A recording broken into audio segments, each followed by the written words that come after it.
The door opened, and I certainly didn't plan on giving anyone, or perhaps the ruler of the entire Shifters continent, a concussion. But when you're house-sitting a penthouse that costs more than your entire culinary school tuition, and the door unlocks at midnight, you don't ask for ID. You grab the heaviest cast-iron skillet you can find, and you swing for the fences. I expected a thief. I expected the police. I did not expect the man on the floor to look up at me, bleeding, dazed, and grinning like he just found the best dessert on the menu. I hit the Alpha King with a frying pan. And the problem isn't that he's angry. The problem is, I think he liked it. Welcome back to Raven's Library, Wolfpack. I am so excited to share today's story with you. But first, let me know in the comments, where in the world are you listening from? And do you have a furry reading buddy curling up with you today? I love seeing who's in the pack. Also, if you want to support the channel and unlock exclusive member-only stories, be sure to hit that join button below. Now, let's dive into the romance. Chapter 1. There is a very specific sound a 12-inch seasoned cast-iron skillet makes when it connects with a human skull. It isn't a thud. It isn't a crack. It is a resounding, vibrating clong, like a church bell ringing inside a wet pumpkin. I stood over the body, my chest heaving, gripping the handle of the pan like it was Excalibur. The intruder was down. He was sprawled out on the imported Italian marble of the foyer, limbs splayed, completely motionless. "Stay down!" I shouted at the unconscious man, my voice cracking. I have a paring knife in my pocket, and I know how to debone a chicken in under 30 seconds. He didn't move. The silence of the penthouse was deafening, broken only by the hum of the sub-zero refrigerator and my own panicked breathing. I took a step closer, raising the skillet again, just in case he was playing possum. That's when the hallway lights flickered on, sensing motion, and illuminated my victim. My stomach dropped through the floor and settled somewhere near the basement parking garage. Burglaries usually involve ski masks, dark clothes, and a general lack of hygiene. This man was wearing a suit that cost more than my parents' house. His shoes were polished to a mirror shine, even though one was currently twitching. He smelled like expensive whiskey, rain, and something sharper, something predatory that made the tiny hairs on my arms stand up. "Oh God," I whispered, lowering the pan an inch. "I just killed a rich person. The legal fees alone will bankrupt me." A low groan rumbled from the floor. It wasn't a sound of pain. It was a sound of deep, confused irritation. The man rolled onto his back, one hand coming up to clutch his forehead. He blinked, shaking his head like a dog shedding water, and then opened his eyes. They weren't normal eyes. They were gold. Molten, glowing, terrifying gold. I gasped and scrambled back, tripping over the welcome mat but keeping the skillet raised. I knew those eyes. Everyone knew those eyes. They were on every magazine cover, every news broadcast, every terrified whisper in the city. Roarke, the Alpha King, the man who owned half the city and ruled the other half. And I had just treated his head like an omelet. He pushed himself up to a sitting position, swaying slightly. A trickle of blood ran down his temple, ruining the perfection of his face. He looked at the blood on his fingers, then looked up at me. His gaze traveled from my fuzzy socks, up my flour-stained pajama pants, to the frying pan trembling in my hand. He didn't roar. He didn't shift into a 10-foot wolf and rip my throat out. He just stared at me, with an intensity that felt like a physical weight. "Did you?" His voice was rough, like gravel grinding together. He paused, blinking slowly. "Did you just hit me with cookware?" You broke in! I yelled, my defense mechanism kicking in. You snuck in! Who sneaks into a penthouse at midnight? I live here, he said, the words coming out slow and deliberate. The owner is in Europe, I countered, gripping the handle tighter. I'm the house sitter. You unlocked the door without knocking. That is rude. That is creating a hostile work environment. Roarke braced one hand on the floor and stood up. He was massive. He kept unfolding, taller and broader until he blocked out the light from the hallway. The air in the room suddenly felt hot, charged with static electricity. My instincts screamed at me to run, to drop the weapon and beg for mercy. But I dug my heels in. I wasn't going to be intimidated by a trespasser, even if he was royalty. He took a step toward me. I swung the pan threateningly.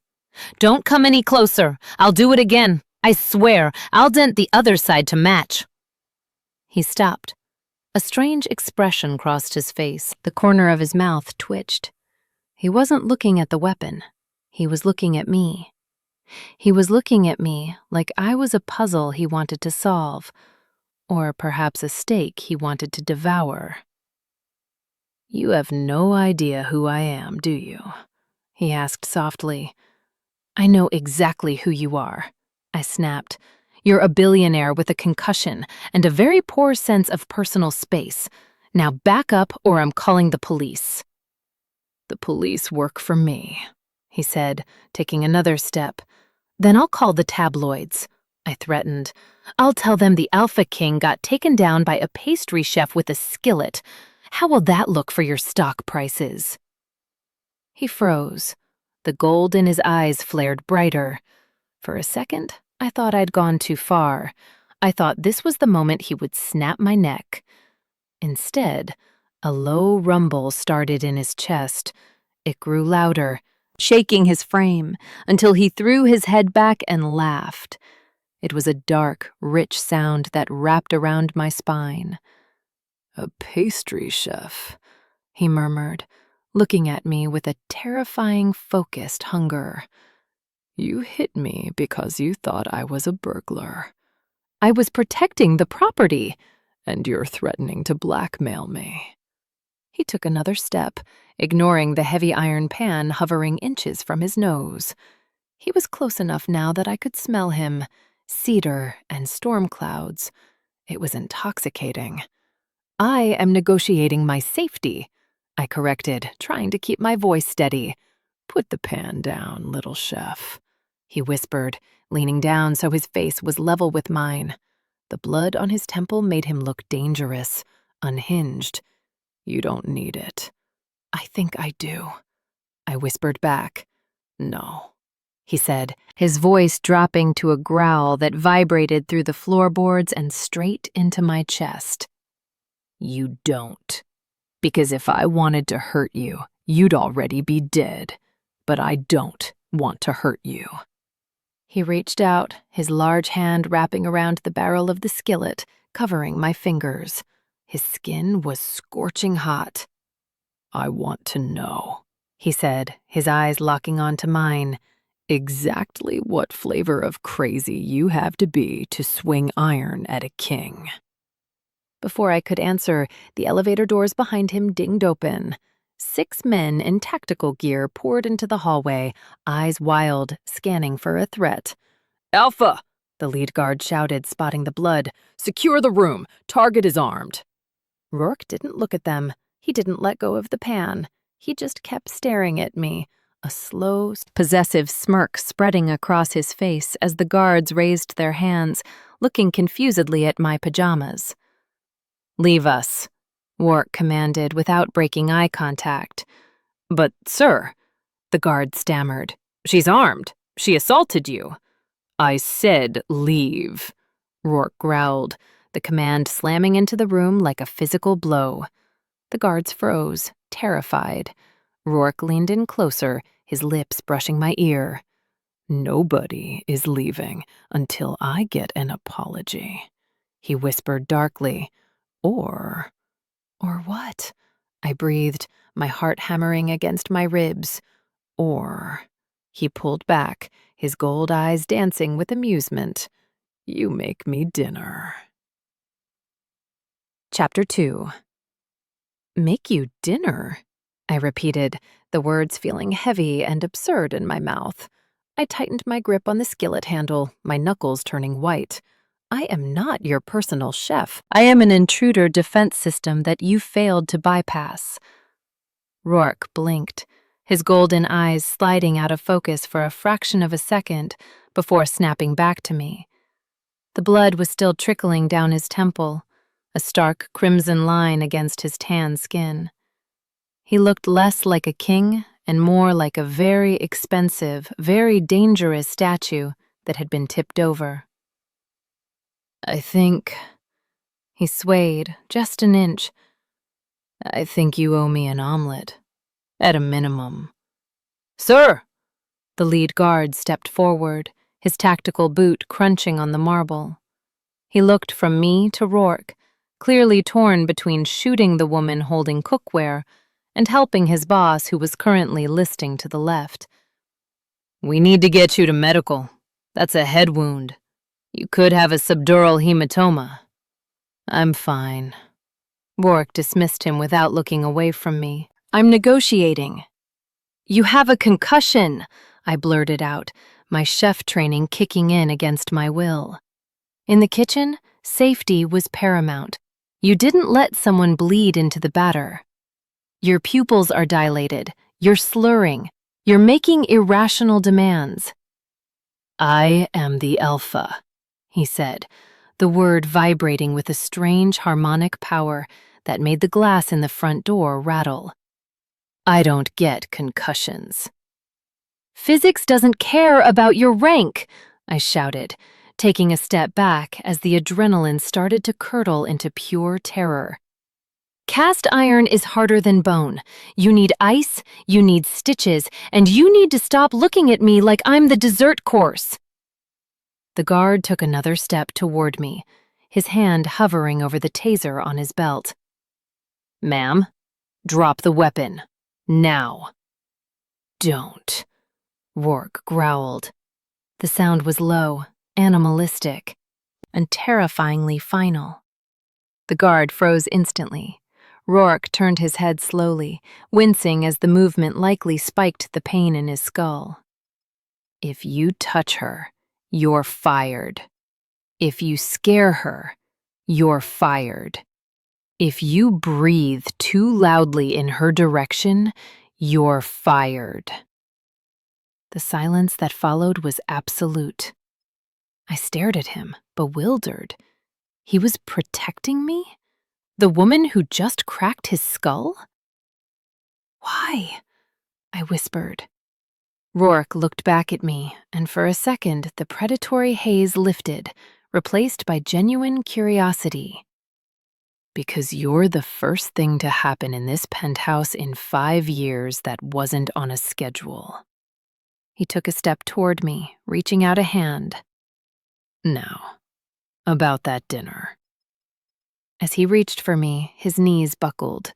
It wasn't a dramatic fall. It was a slow, graceful crumple. The adrenaline and the sheer density of the frying pan finally caught up with his shifter physiology. He stumbled, catching himself on the wall, his eyes fluttering shut for a moment. Sir!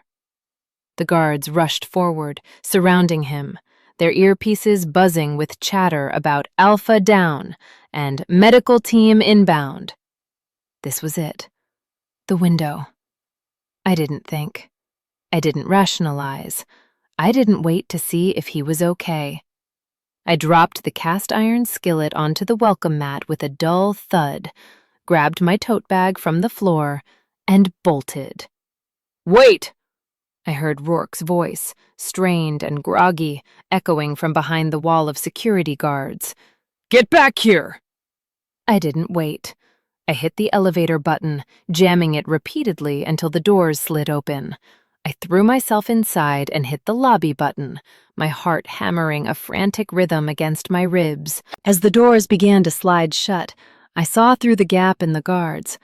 Roarke was pushing them aside, trying to stand up, his eyes locking onto mine through the closing sliver of steel.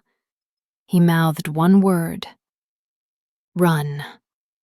And then the doors sealed, dropping me down 40 floors into the night.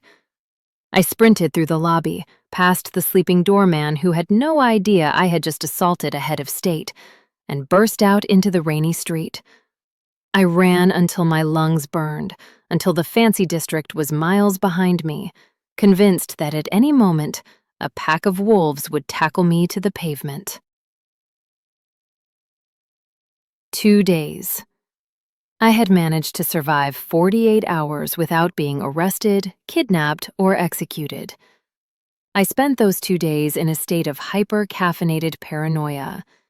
I checked the news constantly, waiting for the headline: "Wanted, short baker, armed with skillet." But there was nothing. No police sketches, no breaking news alerts about the Alpha King's mysterious injury. It was as if it never happened. But I knew it happened. I could still feel the vibration of the handle in my palm. I was currently hiding in the only place I felt safe, the Crumb and Crust. It was a small, struggling bakery in the artistic district, which was a polite way of saying the rent was cheap because the plumbing was 70 years old. It smelled like yeast, burnt sugar, and desperation. "Quinn, you're doing it again," my assistant Leo said from the espresso machine. He was 19, entirely too relaxed, and wearing a beanie that defied gravity. "You're staring at the door like you owe it money." "I don't owe it money," I muttered, aggressively kneading a ball of brioche dough. "I owe it an apology." "To the door?" "To the universe," I corrected. "I put bad energy out there, Leo. And now I'm waiting for the karmic boomerang to come back and hit me in the face." "You need to relax," Leo said, steaming milk. "Nothing exciting ever happens here. The biggest drama we had this month was when Mrs. Gable accused us of shrinking her muffins." As if summoned by the irony gods, the sunlight streaming through the front window was suddenly blotted out. It started with a low hum, a vibration that rattled the trays in the display case. I looked up, my flour-covered hands freezing mid-knead. A black SUV, sleek and armored like a tank in a tuxedo, rolled to a stop directly in front of the bakery. Then another. Then a third. The street outside, usually filled with hipsters on bicycles and delivery trucks, went silent. Pedestrians stopped walking. A pigeon actually paused mid-flight, or maybe that was just my brain short-circuiting. "Whoa," Leo whispered, hearing over the espresso machine. "Is that the president?" "No," I whispered, backing away from the counter until my back hit the cooling racks. "It's worse." The back door of the middle SUV opened. A security detail spilled out first, men in dark suits with earpieces, scanning the street with professional disinterest. They formed a perimeter. Then a leg stepped out, a polished dress shoe, a tailored charcoal suit pant leg. My breath hitched. Roarke emerged into the afternoon sun. He looked devastating. He was wearing a suit that probably cost more than the entire building. He was tall, broad, and exuded an aura of power that made the air feel thin. But he wasn't perfect. He was wearing dark aviator sunglasses. My heart slammed against my ribs. He was hiding the bruise. He was hiding the evidence of my crime. "Oh, sweet cheese," I whimpered, looking for an exit. The back door was blocked by a delivery of flour sacks I hadn't unpacked yet. I was trapped. Roarke buttoned his jacket, adjusted his cuffs, and looked up at the sign, "The Crumb and Crust." He didn't look angry. He didn't look like he was leading a raid. He looked like a man who had a craving. He walked to the door. The little bell above it chimed, a cheerful ding-ding that sounded like a funeral toll to my ears. He stepped inside. The bakery, which usually felt cozy, suddenly felt microscopic. His presence filled every corner, soaking into the walls like humidity. He took off the sunglasses slowly, hooking them into his breast pocket. There it was, a faint, purpling bruise on his left temple, artfully partially concealed by his hair, but unmistakable to me. He looked around the shop, his gaze sliding over the mismatched chairs, the chalkboard menu, and Leo, who was staring with his mouth open. Finally, his eyes landed on me. I was covered in flour, hiding behind a tray of croissants, clutching a rolling pin like a lifeline. He didn't shout. He didn't order his men to seize me. He simply walked over to the "Order Here" sign and joined the line behind Mrs. Gable, who was counting out pennies for a scone. Chapter 4.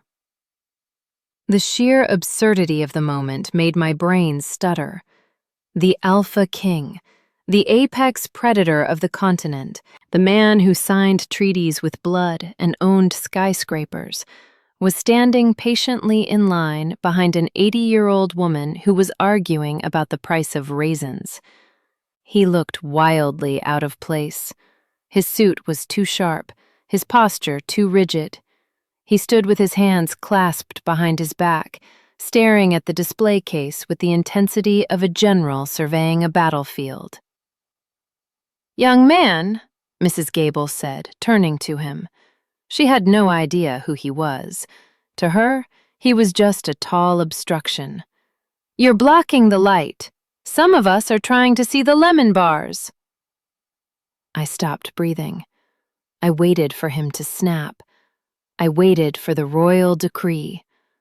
Roarke looked down at her. A small, polite smile touched his lips, a smile that didn't reach his predatory gold eyes. "My apologies, madam," he said, his voice smooth as velvet. "Please, take your time. The lemon bars look defenseless." His eyes flicked to me on the last word. I gulped. Mrs. Gable finally paid and shuffled away with her scone. There was no one left between us. No buffer. Just 3 feet of countertop and the consequences of my actions. Roarke stepped forward. Up close, he was overwhelming. I could smell the expensive cologne, the cedar, and beneath it all, the scent of wolf, wild and leashed. "Welcome to the crumb and crust," I squeaked. My voice was an octave higher than normal. Can I help you?" He placed his hands on the counter. His fingers were long, manicured, and terrifyingly strong. I remembered how easily he had held the skillet. "You ran," he said. It wasn't a question, it was an observation. "I had a prior engagement," I lied, wiping my floury hands on my apron. "A yeast emergency." "A yeast emergency," he repeated, his face deadpan. "It's very volatile," I babbled, unable to stop. "If you don't punch it down, it rises up and takes over the kitchen. Sort of like unwanted guests." The corner of his mouth ticked up. He leaned in, resting his elbows on the glass, bringing his face closer to mine.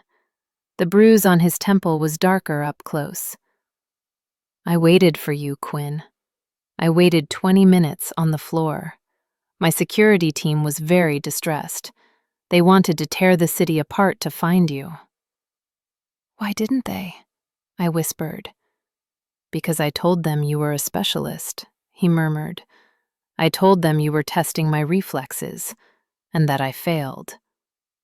"You lied to your guards?" "I don't like people touching my things," he said simply. The weight of the word things hung in the air, heavy and possessive, and I haven't decided if you're a threat or a thrill yet. He stood up straight, scanning the display case again. "I'll take one." I blinked. "One what? A croissant?" A muffin? One of everything, he said, waving a hand vaguely at the case. Every pastry, every tart, every bun. Pack it all up. That's $300 worth of baked goods, I stammered. You can't eat all that. Watch me, he challenged. He didn't take them to go. He made me plate them. He sat at the tiny, wobbly table in the corner, his knees bumping against the wood. And he ate. He ate a croissant.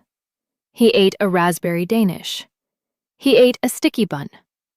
And the entire time, he didn't look at the food. He looked at me.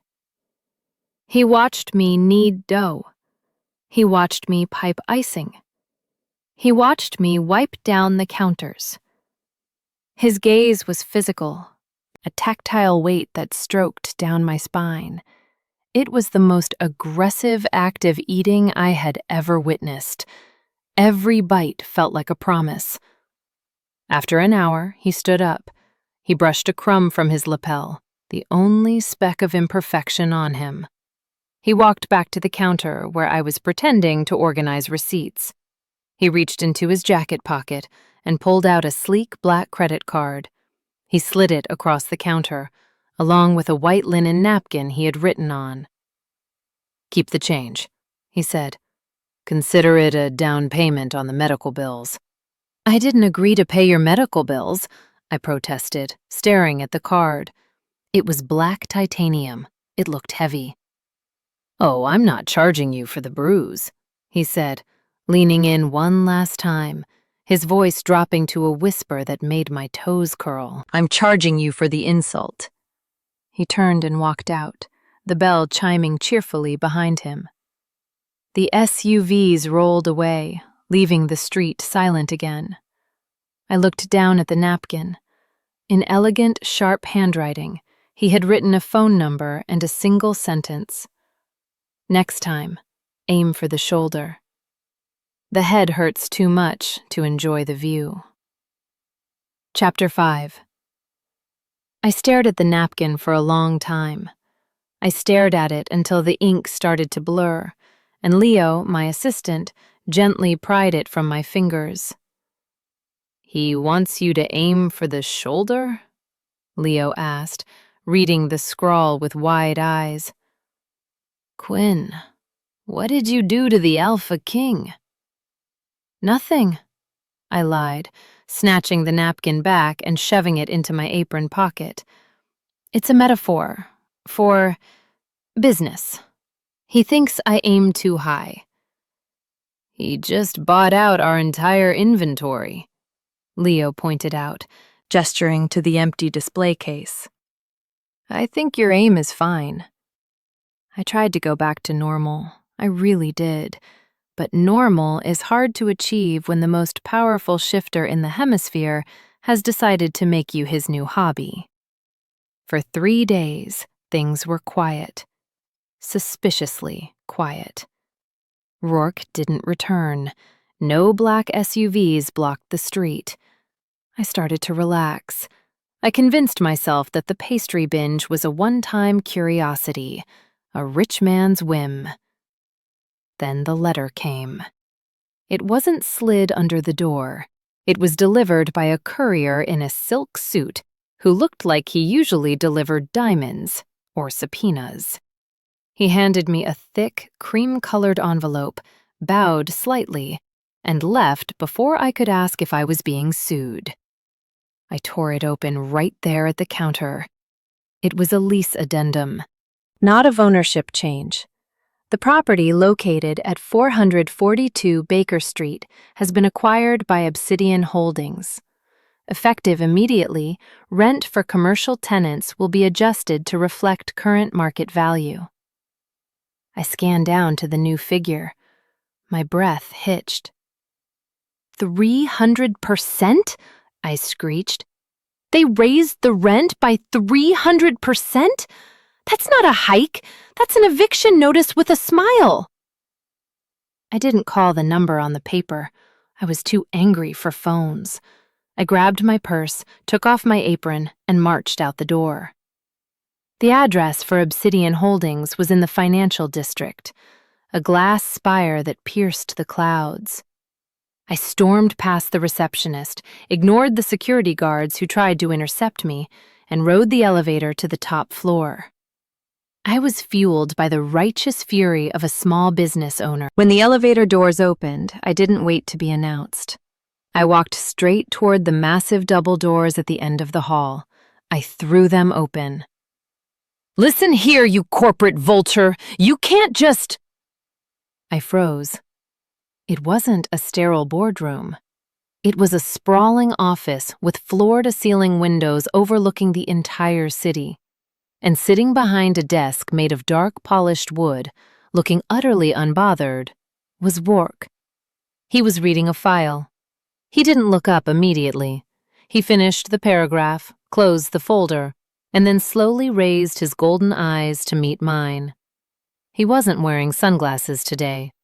The bruise on his temple had faded to a faint yellow shadow. "Hello, Quinn," he said, his voice a low purr. "You made excellent time." "You," I breathed, the pieces clicking together. "You bought my building." "I needed to diversify my portfolio," he said, leaning back in his chair. He looked smug, insufferably, beautifully smug. "You bought it to harass me." I slammed the letter down on his desk. 300%? Nobody can pay this. You're trying to drive me out. "On the contrary," Roarke said, standing up. He walked around the desk, closing the distance between us. "I don't want you to leave. I want to renegotiate." "Renegotiate what?" I snapped, backing up until my heels hit the soft Persian rug. "I don't have money, Roarke. I have flour and sarcasm. That's it." "I don't want your money," he said softly. He stopped 2 feet away from me. The air pressure in the room seemed to drop. "I want your time." "My time?" "The rent hike goes away," he said, crossing his arms, his biceps strained against the fabric of his suit. "The building stays yours. In fact, I'll lower the rent to 0, free lease, for 5 years. It was a lifeline. It was a dream. It was a trap. "What's the catch?" I asked, narrowing my eyes. "Do I have to join your pack? Do I have to name a donut after you?" "You have to teach me," he said. I blinked. "Teach you what? How to run a country? I think you have that covered." "How to bake," Roarke said, his face completely serious. "I want private lessons, 2 nights a week, in my kitchen. You teach me how to make those raspberry things." "You want to learn to bake danishes?" I asked, skeptical. "Why?" He took one more step. He was so close now I could feel the heat radiating off him. He looked down at me, his eyes dark and hungry, and for a moment I knew he wasn't talking about pastries. "Because," he whispered, "it's the only way I can get you alone without my security team tackling you." Chapter 6. "This is a mistake," I muttered to myself. "This is a massive, catastrophic, tactical error." I was standing in the kitchen of the penthouse, the scene of the crime. It looked different in the daylight, less shadowy, more opulent. The counters were made of white marble that probably cost more per square foot than my life insurance policy. "Relax," Roarke said from behind me. "I hid the frying pan." I spun around. Roarke had entered the kitchen. He had removed his suit jacket and rolled up the sleeves of his white dress shirt to his elbows, revealing forearms that were thick, corded with muscle, and dusted with dark hair. He looked like a model for a cologne ad called Forbidden Carb. "I am relaxed," I lied, clutching my bag of supplies. I am a professional. Put this on. I tossed him a spare apron. It was pink. It said, "Kiss the cook," on it. It was the only spare I had. Roarke caught it one-handed. He looked at the slogan. He looked at me. One eyebrow arched up perfectly. "Is this a command, Quinn?" "It's safety equipment," I said, my face heating up. "Flour stains are impossible to get out of silk." He didn't argue. He put it on. Seeing the Alpha King, a man who could command armies, wearing a frilly pink apron over his tailored shirt, was the most surreal image of my life. It should have been funny.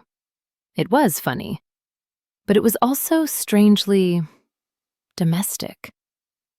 "All right," I said, clapping my hands to break the tension. Lesson 1. Scones. They are forgiving, unlike you. "I'm very forgiving," Roarke murmured, leaning his hip against the counter. "I haven't executed you yet." "Flour," I ordered, pointing to the bag. "Measure 3 cups. Do not pack it down. Aerate it." The lesson went downhill immediately. Roarke was a man used to broad strokes, power, force, command. Baking was chemistry. It required precision. He didn't measure, he estimated. He didn't fold, he crushed. "No, no!" I stepped in as he prepared to assault the dough with his bare hands. "You're overworking it. If you handle it too much, the gluten develops and it turns into a rock. You have to be gentle." I reached out, grabbing his wrist to stop him. The moment my skin touched his, the air left the room. His hands were massive, warm, and rough. Mine looked tiny in his grip. I froze. Roarke went perfectly still. He didn't pull away. He turned his hands over, intertwining his fingers with mine, coating my skin in the flour that was already dusting his palms. "Gentle," he repeated, his voice dropping to that gravelly rumble that made my knees weak. "Like this?" He didn't move his hands to the dough. He kept them on mine. He took a step closer, pinning me between his body and the marble counter. He smelled like vanilla now, mixed with his own dark masculine scent. It was a heady combination. "Roarke," I breathed, looking up at him. "The scones." "Forget the scones," he whispered.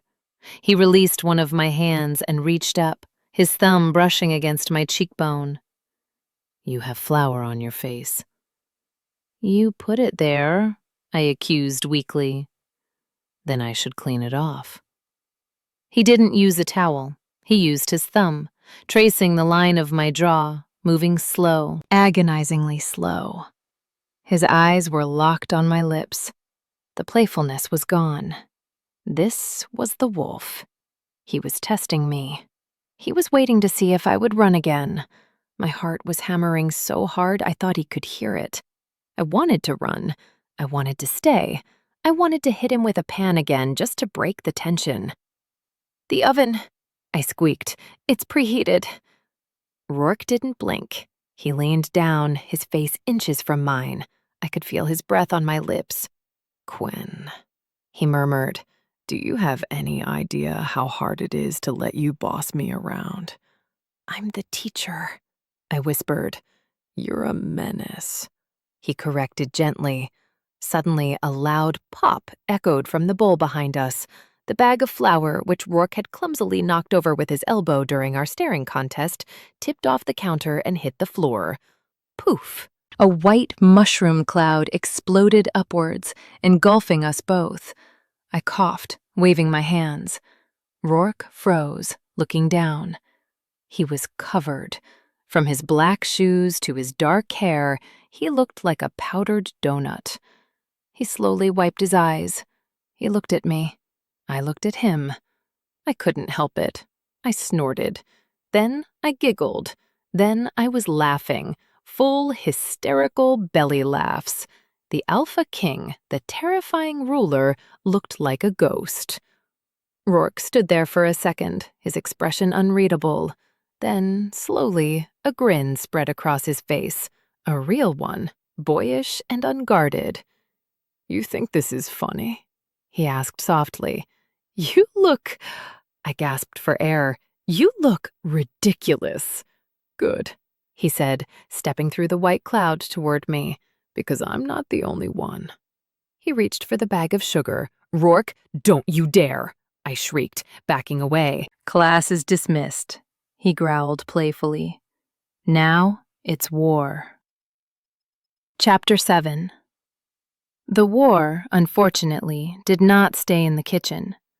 After the flour incident, which ended with both of us hosed down in his shower, fully clothed, regrettably, Roarke shifted tactics.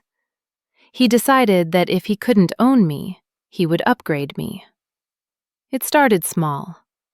New patio furniture for the bakery appearing overnight.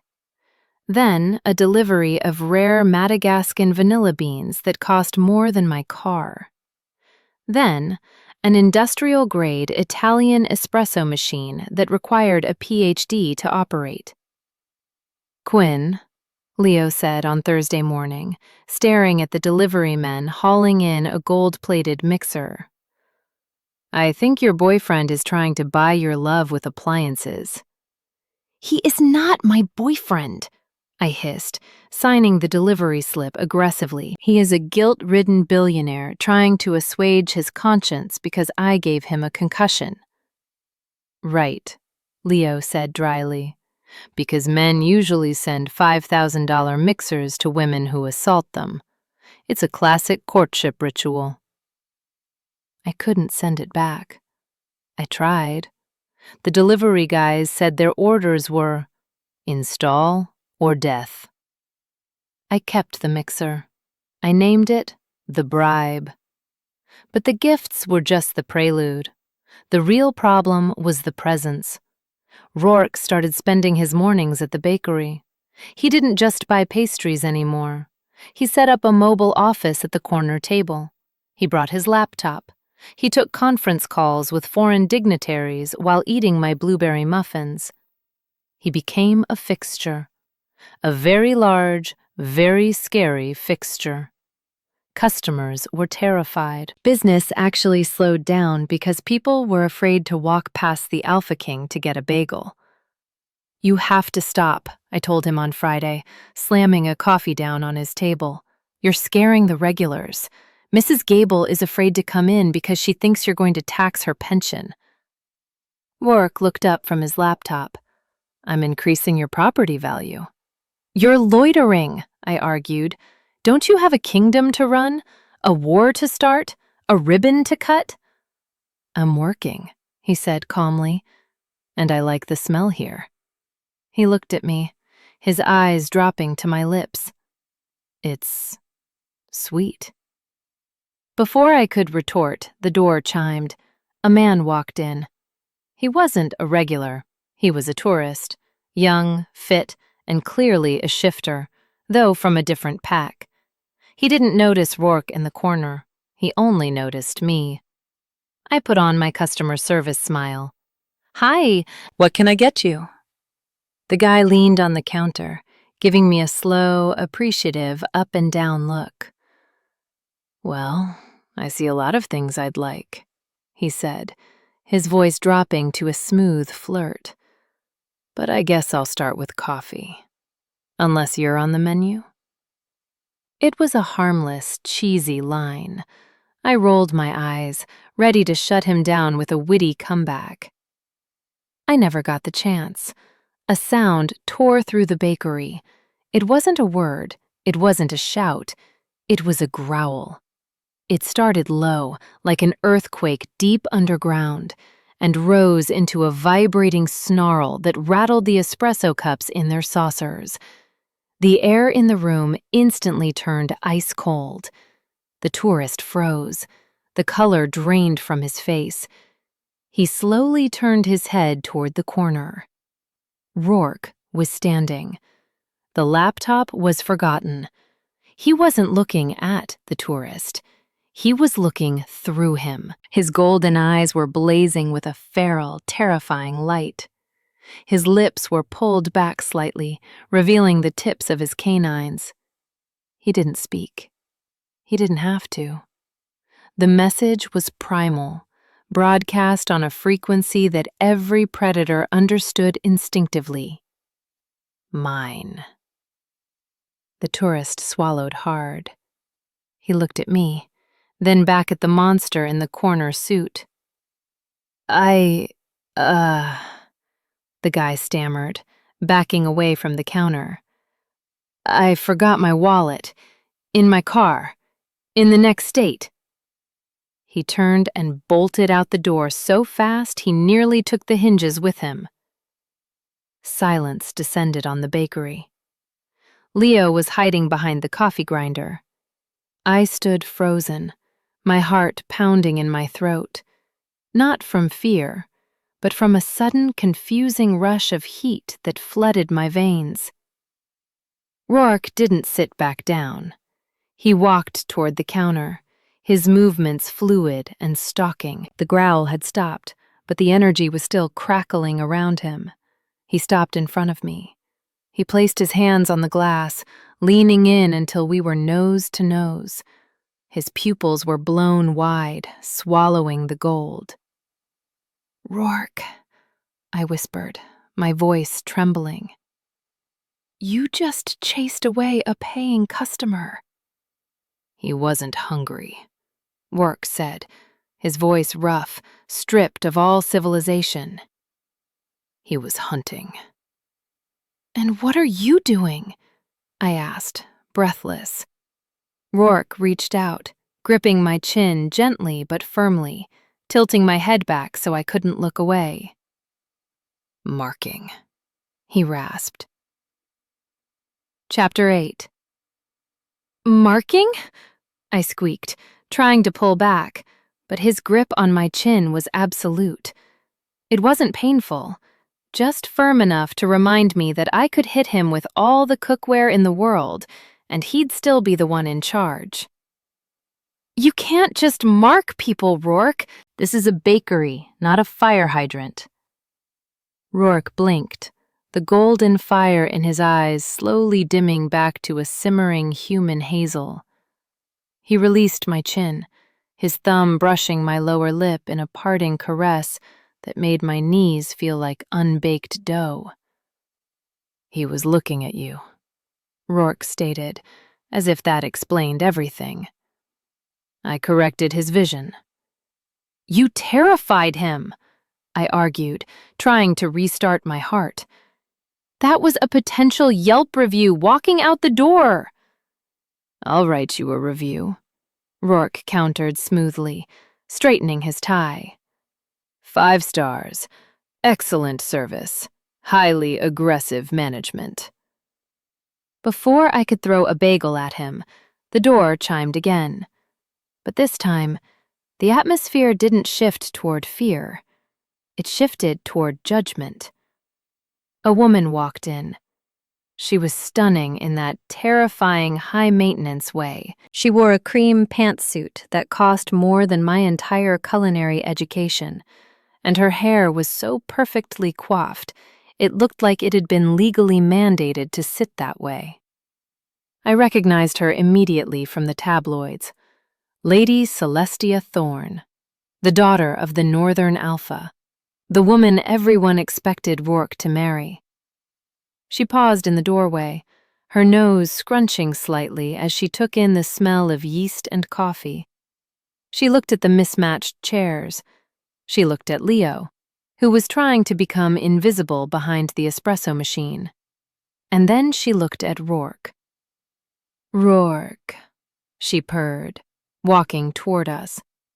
Her heels clicked on a linoleum like a countdown timer. "Security said you were conducting business in the district. I didn't realize your business involved carbohydrates." Roarke didn't turn around. He didn't even look at her. He kept his eyes on me. "I'm busy, Celestia." "Clearly," she said, her gaze sliding to me. It wasn't a glare. It was worse. It was a blank, bored dismissal. To her, I wasn't a rival. I was the help. "And who is this? Your new nutritionist?" "I'm the owner," I said, wiping my hands on my apron. I summoned every ounce of my customer service training. "Can I get you something? A muffin? A slice of humble pie?" Leo choked on a laugh in the background. Celestia smiled, but it didn't reach her eyes. "Oh, nothing for me. I don't eat heavy foods. But I suppose I should support the local economy. Give me a lemon tart. To go." She said local economy like it was a disease. I felt a flash of irritation hot enough to bake a soufflé. I reached into the case and selected a tart. It was from the batch I'd made yesterday, the one where I'd accidentally grated too much of the bitter white pith into the zest. I had been planning to throw them out. "Excellent choice," I said sweetly, boxing it up. "It has a very distinct, sharp flavor. I think you'll find it matches your palate perfectly." I set the box on the counter. On the house. Celestia looked at the box, then at Roarke. She moved closer to him, placing a manicured hand on his bicep. "Roarke, darling, the solstice ball is coming up. My father was hoping you'd join us in the royal box. We need to discuss the border treaties." Roarke looked at her hand on his arm. He looked at it like one might look at a smudge of dirt. He didn't shake her off. He just stepped away, moving closer to the counter, closer to me. "I have a date for the solstice," Roarke said calmly. Celestia froze. I froze. Even the coffee machine seemed to stop hissing. "You do?" Celestia laughed, a brittle sound. "Who?" Roarke reached across the counter, took the box containing the bitter tart, and handed it to Celestia. "That's classified," he said. "Enjoy the tart, Celestia. Quinn made it. That makes it more valuable than your car." Celestia's mouth opened, then closed. She looked from him to me, her eyes narrowing into slits of pure, calculating venom. She snatched the box and turned on her heel, storming out. I breathed a sigh of relief, but it was short-lived. As Celestia opened the door, a flash went off, then another. Through the window, I saw a swarm of photographers descending on the sidewalk. They weren't there for the pastries. "Roarke," I whispered, staring at the paparazzi. "What did you just do?" Roarke didn't look worried. He looked satisfied. "I just announced that the game has started." Chapter 9. By 2 a.m., the paparazzi had gone, but my peace of mind went with them. I was at the bakery late, prepping for a massive wedding order due the next day. 300 cupcakes and a 3-tier cake. I was exhausted, fueled only by espresso and anxiety. I was piping roses onto the final tier when I heard it. A hiss. I froze. "Please be a snake," I prayed. "Please be a snake and not the plumbing." It wasn't a snake. Under the industrial sink in the corner, a pipe gave a mournful groan and then burst. Water exploded outward. It wasn't a trickle. It was a geyser. Freezing cold water sprayed across the kitchen, hitting the ovens, the floor, and dangerously close to the wedding cake. "No, no, no!" I screamed, dropping the piping bag. I scrambled toward the sink, slipping on the wet tiles. I tried to grab the shut-off valve, but it was rusted tight. The water blasted me in the face, soaking my shirt instantly. "Turn off! Turn off, you piece of junk!" I fumbled for my phone with wet hands, trying to find a 24-hour plumber, knowing it would cost a fortune I didn't have. Suddenly, the back door crashed open. I spun around, expecting a burglar. Instead, I saw a tuxedo. Roarke stood in the doorway. He looked like he had just stepped off a red carpet. He was wearing a black velvet smoking jacket, a crisp white shirt, and a bow tie that was currently undone, hanging loose around his neck. He looked ridiculously handsome and completely out of place in my flooding kitchen. "Moisture sensor," he announced, holding up his phone. "Building management alert." "Roarke!"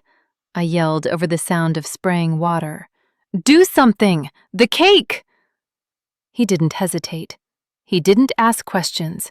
He didn't worry about his velvet jacket.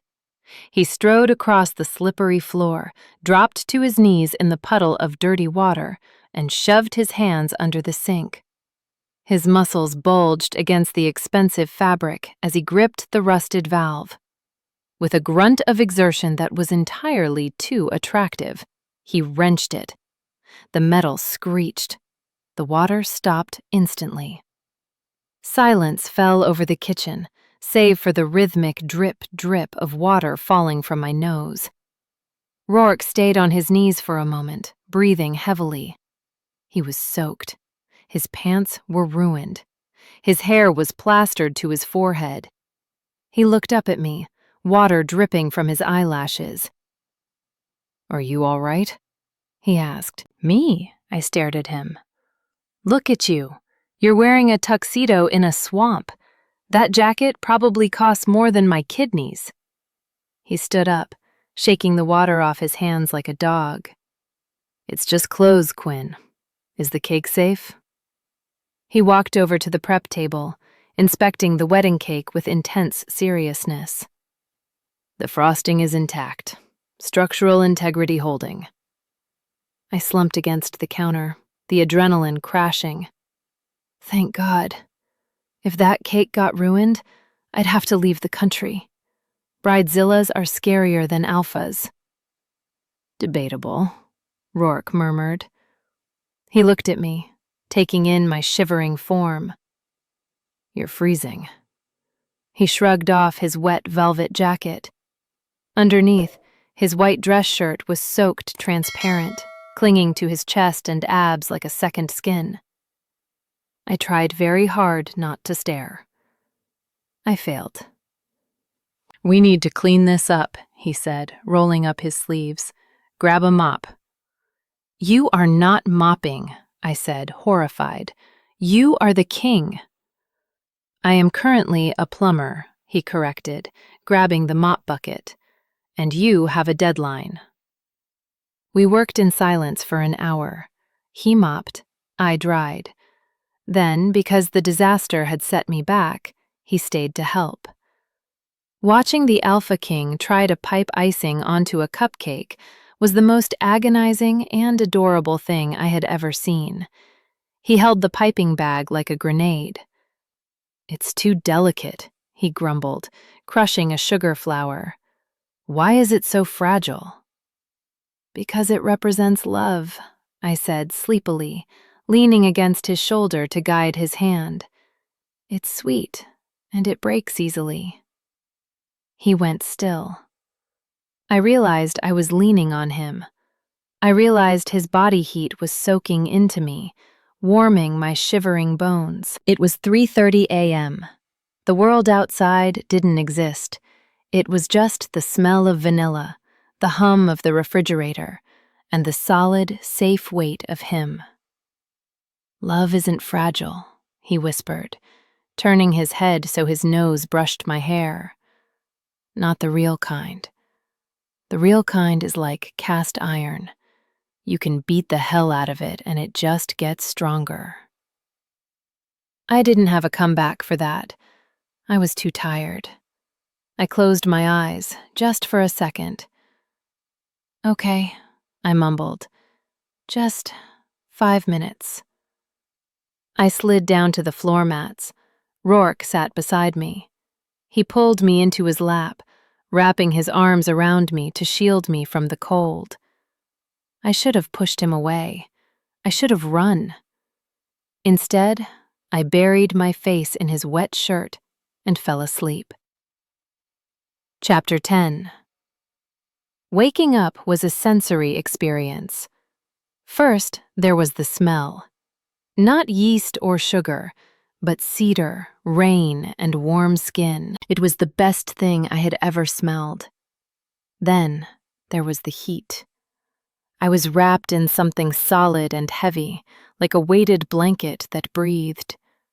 I shifted, nuzzling into the warmth. A hand, large, heavy, and reassuring, rubbed slow circles on my back. 5 more minutes. A deep, rumbled voice vibrated against my ear. My eyes snapped open. I wasn't in my bed. I was on the floor of the bakery, lying on a yoga mat I kept for breaks, and I was completely, hopelessly tangled in the limbs of the Alpha King. Memory slammed into me like a freight train. The pipe, the tuxedo, the piping bag, the cuddling. "Oh no," I whispered.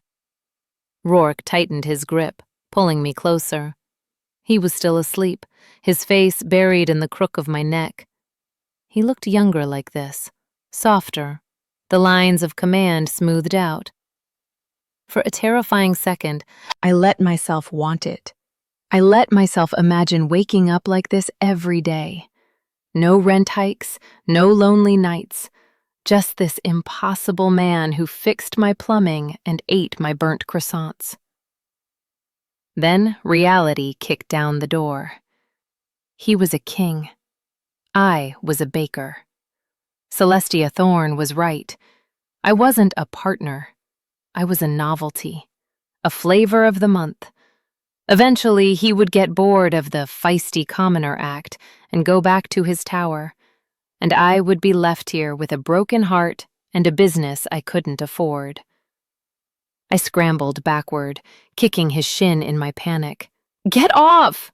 I yelped. Roarke woke up instantly. 1 second he was asleep, the next he was alert, his hand snapping out to steady me. "Quinn? What's wrong? Is there an intruder?" "Yes!" I shouted, scrambling to my feet and smoothing down my wrinkled clothes. You're the intruder!" Roarke sat up, rubbing his face. He looked rumpled and dangerously sexy. "I fixed your sink, Quinn. We fell asleep. It's not a scandal." "It is a scandal!"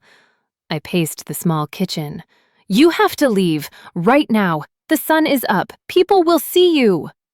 "I don't care if they see me," he said, standing up. He towered over me, filling the space. "I care!" I spun on him. "This isn't a game to me, Roarke. You can play bakery for a few weeks, but this is my life. You have a kingdom. I have a mortgage. We are not the same." "We are mates," he growled. The word hung in the air, heavy and absolute. He hadn't said it before. Not like that. "No," I denied, my voice shaking. "We aren't. You're just obsessed. You've never had anyone tell you no before, so you think it's love, but it's not. It's just novelty." Roarke went still. The hurt flashed across his face, raw and open, before his expression hardened into stone. "Is that what you think?" he asked quietly. "That you're just a challenge I'm trying to win?" "Yes," I lied. It hurt to say it. "Go find a Luna, Roarke. Go find someone who knows which fork to use and doesn't smell like grease. That's who you need." He walked toward me. I backed up until I hit the sink he had fixed. He placed a hand on the counter beside my hip, boxing me in, but he didn't touch me. "I don't want a Luna," he said, his voice low and fierce. "I have thousands of wolves who will bow to me, Quinn. I have armies that will die for me. I don't need a follower. I need a partner. I need the woman who isn't afraid to hit me with a pan when I'm wrong." He leaned in, his eyes searching mine. "But I won't force you. If you want me to leave, say it. Say, 'I feel nothing for you, Roarke.' And I will walk out that door and never come back." I opened my mouth to say it. The lie was right there. I feel nothing. But I looked at his wet shirt. I looked at the icing stain on his cuff. I looked at the gold eyes that had watched me sleep. I couldn't say it.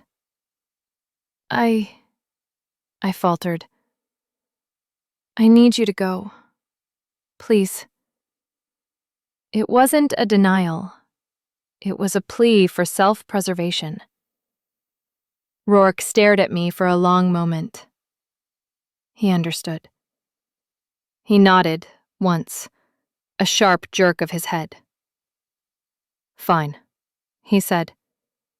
He stepped back. The warmth vanished. I'll go.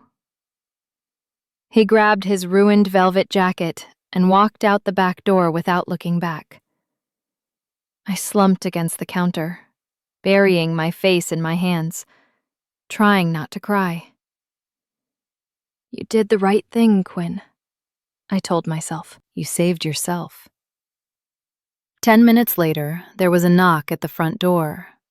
I wiped my eyes, expecting Roarke to have returned. I yanked the door open. I told you, I can't. It wasn't Roarke. It was a man in a formal livery uniform, holding a thick, gold-embossed envelope on a velvet pillow. Delivery for Ms. Quinn regarding the Royal Solstice Ball, the courier announced formally. The palace requires your signature. I stared at the envelope. It wasn't an invitation. It was a contract. What is this? I asked. The catering contract, the courier said. The king has personally requested the crumb and crust to provide the dessert for the ball. The fee is substantial. He handed me the contract. I looked at the number. It was enough to pay off my rent for 5 years. It was enough to save everything, but there was a clause highlighted in gold ink at the bottom. Clause 4A. The head pastry chef must present the dessert to the king personally, on the dance floor. He hadn't given up. He had just changed the battlefield. That manipulative, arrogant, beautiful jerk, I whispered, clutching the contract. I looked at the courier. I looked at the check that would save my bakery. Do you have a pen? I asked. Chapter 11. I signed the contract with a pen that cost $3, pressing down so hard I nearly tore the parchment. There, I said, shoving the document back at the courier. Tell your boss I accept his terms. But tell him if he tries to micromanage the ganache, I'm walking. The courier blinked, clearly not used to people threatening the king with confectionery-based ultimatums. He bowed nervously and retreated to his armored van. Quinn, Leo whispered, staring at the check the courier had left behind. He was holding it by the corners like it was a holy relic. Do you know how many zeros are on this? I think I need to lie down. I think I'm having a tax bracket-induced stroke. It's blood money, Leo, I muttered, tying my apron back on with aggressive knots. He's trying to buy his way back into my good graces. He can buy his way into my good graces, Leo said dreamily.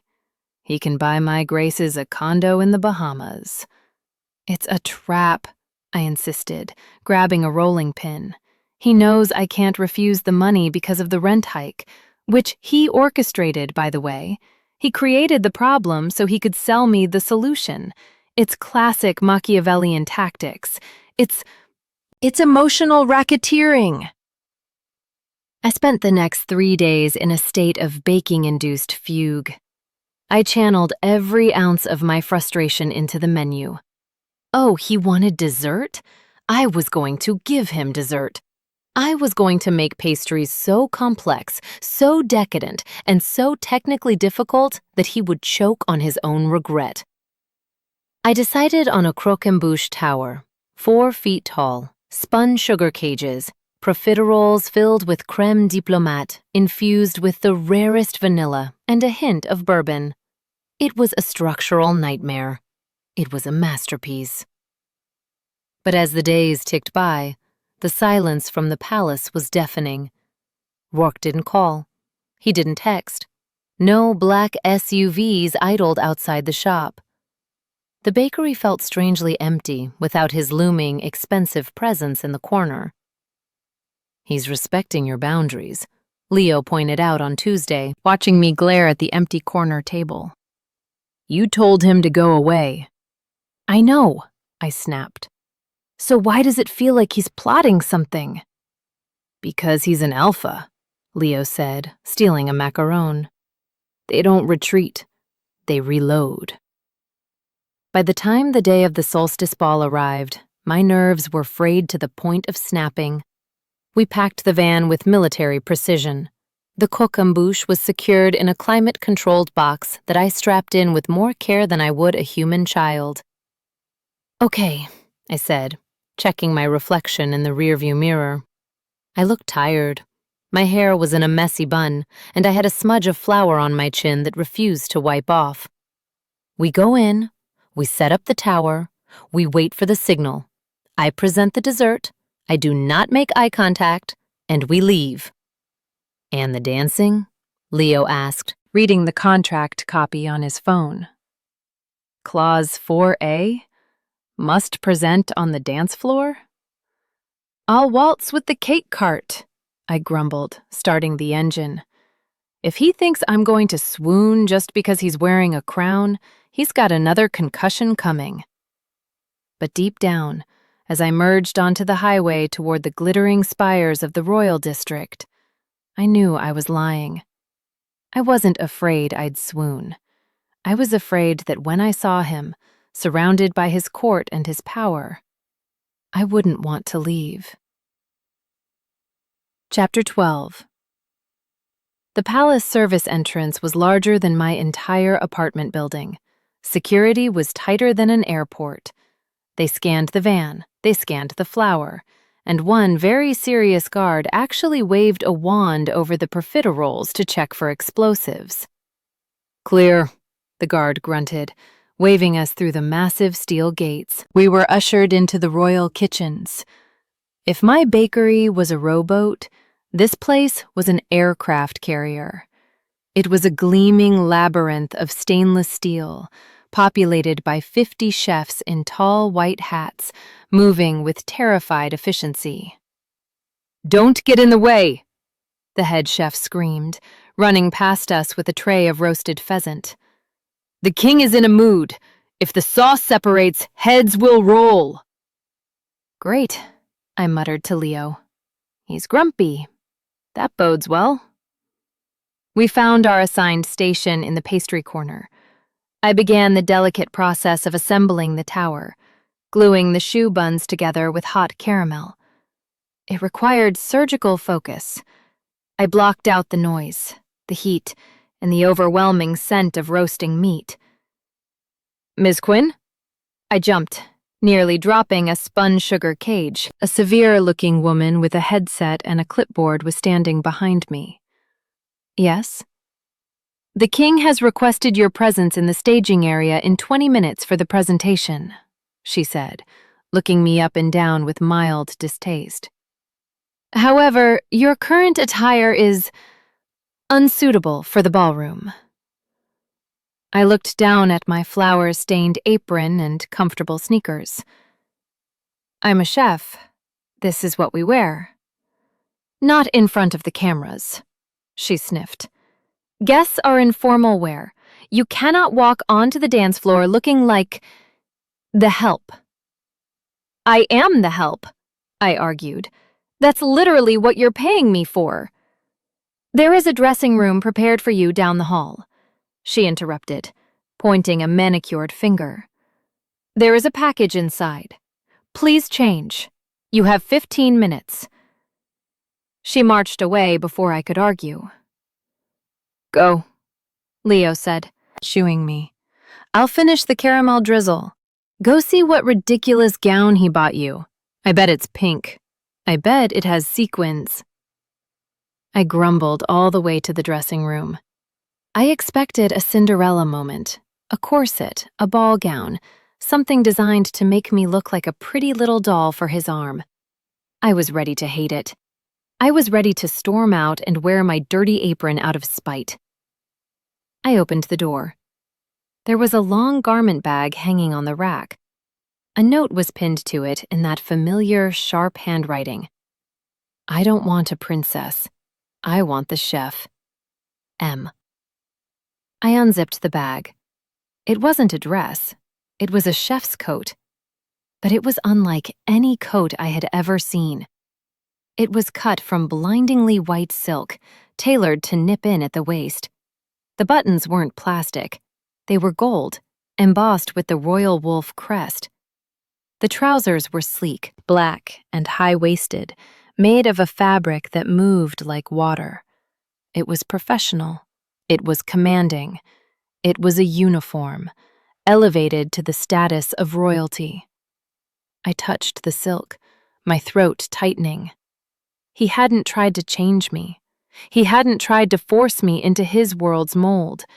He had looked at who I was, a baker, a worker, a boss, and he had given me armor. I stripped off my dirty clothes and pulled on the silk. It fit perfectly. I buttoned the gold studs all the way to my chin. I looked in the mirror. I didn't look like a commoner crashing a party. I looked like the general of the kitchen. I smoothed the fabric, took a deep breath, and opened the door. "Okay, Roarke," I whispered to the empty hallway. "You want a show? Let's give them a show." Chapter 13. The ballroom was a sea of diamonds, velvet, and apex predators. I stood behind the massive double doors, my heart hammering against my ribs like a trapped bird. Next to me, Leo was pushing the gold cart that held the 4-foot tower of profiteroles. "There are so many people," Leo squeaked, peeking through the crack in the doors. "I think I see a duke. I think I see a movie star. Quinn, is that the Prime Minister?" "Focus, Leo," I hissed, smoothing my silk jacket. "It's just a room full of hungry people. They're just customers with better jewelry." "And sharper teeth," Leo added unhelpfully.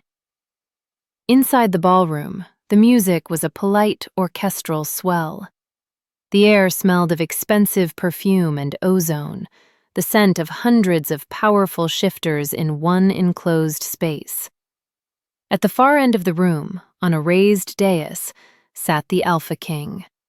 Even from this distance, Roarke was impossible to miss. He was sprawling on a velvet throne like a man serving a prison sentence. He wore a black tuxedo that fit him like a second skin, a red sash across his chest, and a crown that looked heavy and archaic. He looked bored, lethally, violently bored. Lady Celestia Thorne was standing next to him, whispering something in his ear and laughing. Roarke didn't even turn his head.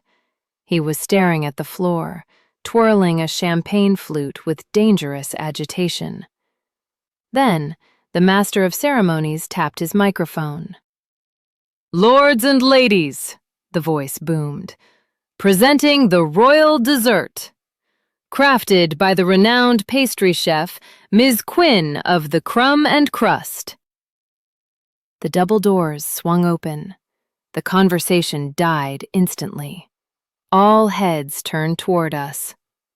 "Go," I commanded quietly. Leo pushed the cart.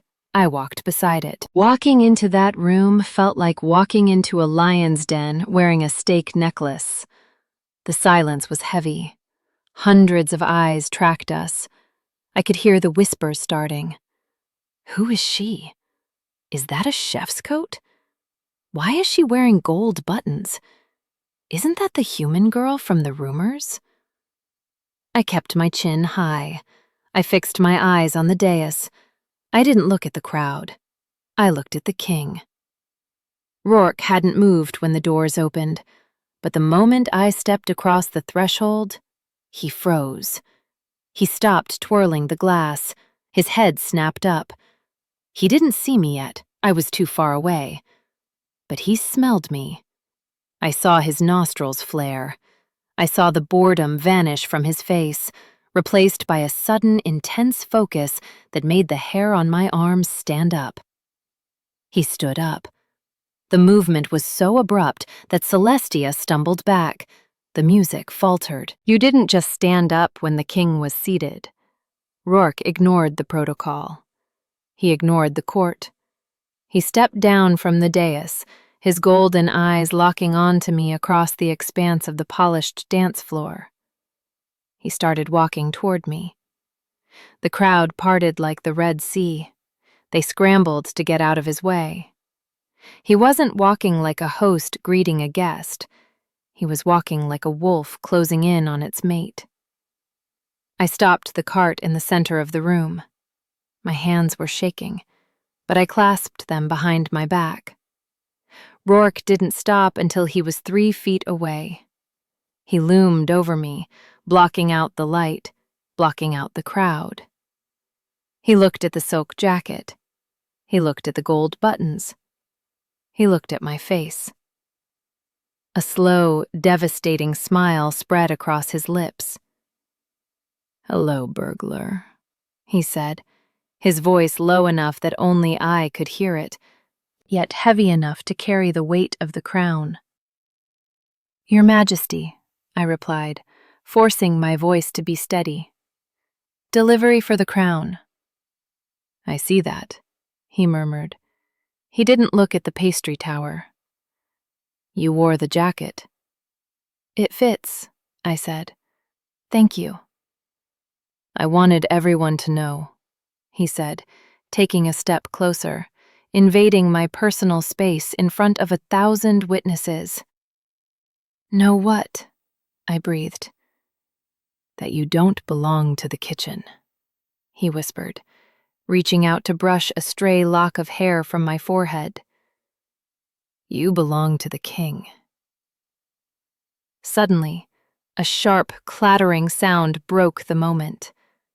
Lady Celestia had followed him down. She accidentally bumped into a waiter carrying a tray of red wine. The tray tipped. The glass shattered, and a wave of dark crimson liquid splashed across the back of my pristine white silk jacket.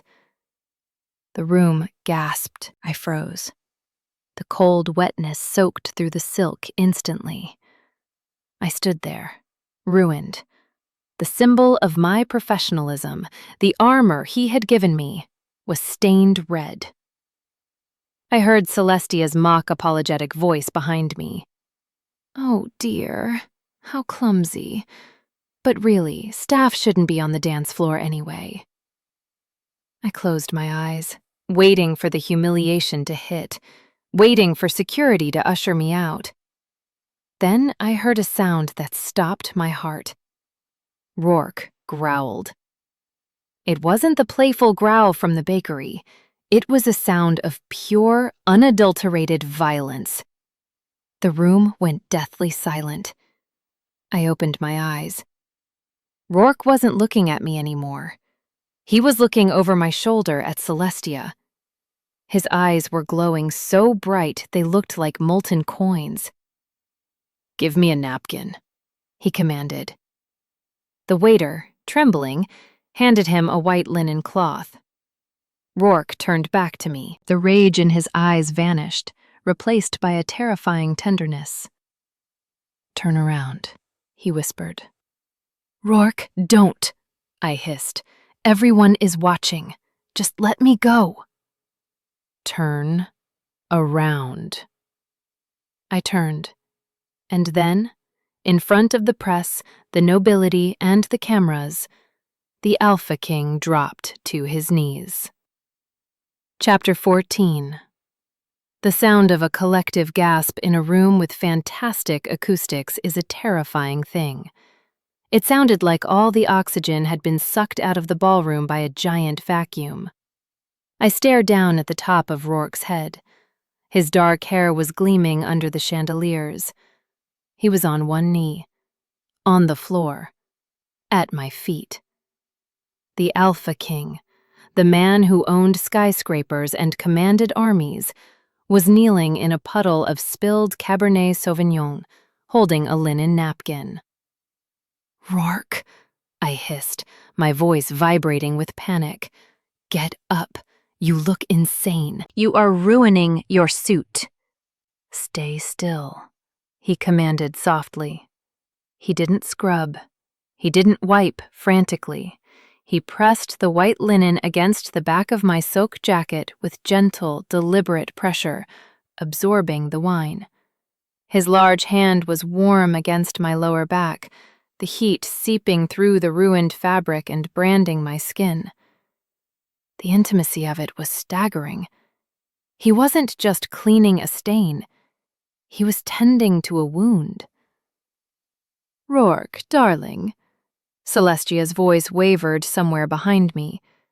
It was high, brittle, and edged with genuine fear. "What are you doing? It's just the help. The cleaners will handle it. Please, get up. You're making a scene." Roarke paused. He didn't look up. He didn't turn around. But the temperature in the room dropped 10 degrees. "A scene," Roarke repeated. His voice wasn't loud, but it carried to the back of the room like a crack of thunder. He slowly peeled the wine-soaked napkin away from my jacket, checking his work. Then he stood up. He rose like a tide, powerful, inevitable, and terrifying. He turned slowly to face Celestia. She took a step back, her hands clutching her clutch so hard her knuckles were white. The smirk was gone from her face, replaced by the pale, wide-eyed look of prey realizing the fence is electrified. "You ruined her jacket," Roarke said. It was a statement of fact, delivered with zero emotion. "It was an accident," Celestia stammered, looking around for support.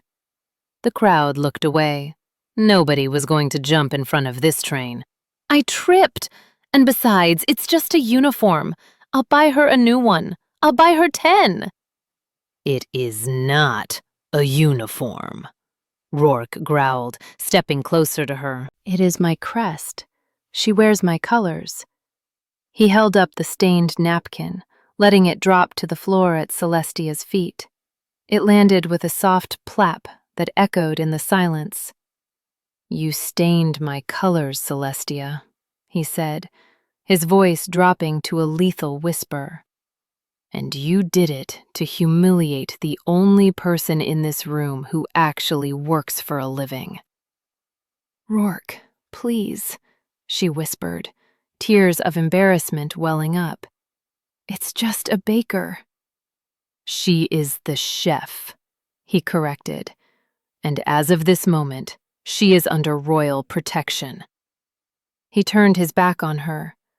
He dismissed the daughter of a powerful alpha like she was a gnat. He turned back to me, his eyes softening instantly as they scanned my face. "Are you burned?" he asked, ignoring the hundreds of people staring at us. "Was the wine hot?" "It was room temperature," I managed to say, my heart doing gymnastics in my chest. "Roarke, everyone is staring. We need to leave. We need to go back to the kitchen." "No," he said, shaking his head. "We have a contract to fulfill." "The contract?" I blinked, confused. "You want the dessert? It's right there." I pointed to the cart of profiteroles that Leo was guarding with his life. "Clause 4A," Roarke quoted, a wicked glint returning to his golden eyes. "The presentation must occur on the dance floor." He reached out his hand, palm up, a silent invitation, a public challenge. "I am covered in wine," I whispered furiously. "I smell like a dive bar."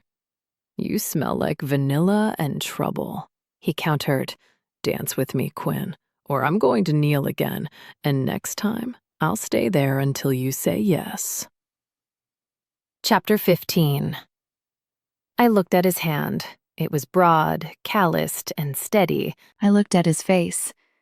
He wasn't playing a game anymore. He was putting his reputation, his dignity, and his pride on the line for me.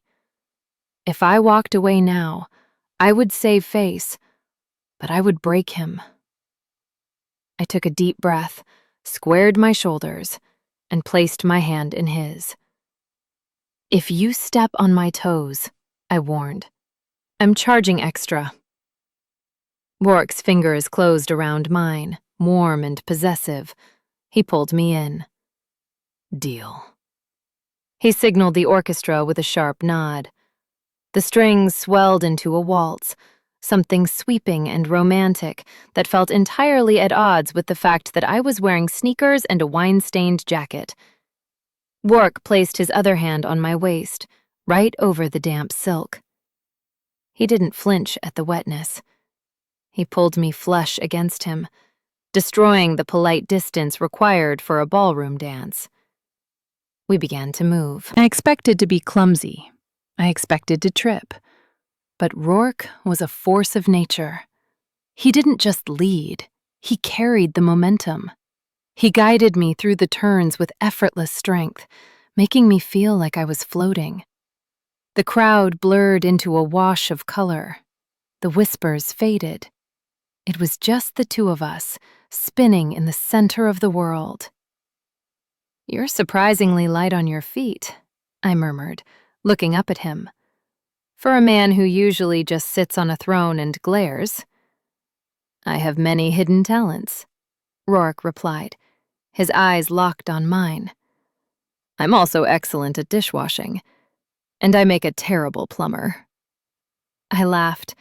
The sound bubbled up before I could stop it, bright and real in the stuffy room. "You were a terrible plumber. You used a tuxedo as a towel." It was effective. He shrugged.